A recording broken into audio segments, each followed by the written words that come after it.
माईची गाड तू यातून दाखवा कसं असते तर. हो दाखव ना. बर फोन आला. हॅलो बोल ना चिक्या. बबल्या कुठे आहे रे? इथंच आहे रे. बरं ये बरं इकडे माझ्याकडे, अर्जंट आहे, लवकर ये. काय झालं रे? अरे बरोबर तू ताण नको घेऊ, आलोच मी. पिलू नको ना जाऊ. नाही पिलू ना जावंच लागते. अरे आपण 3 महिन्यानंतर भेटलो आणि तू असाच चालला. हे पाय मी आता जर गेले ना तर 6 महिने आपली भेट नाही बरं. हा ठीक आहे तुझा. आणि जाताना कुलूप लावून ते चाबी बुटात ठेवून द्या.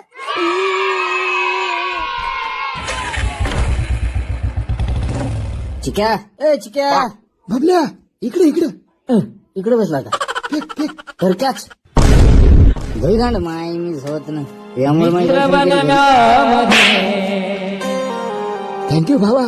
पाण्याची गांड हरायला बसलो तर कुत्र्यानं पाणी सांडवलं पाय. बरं झालं आला माय मी जवळ ना.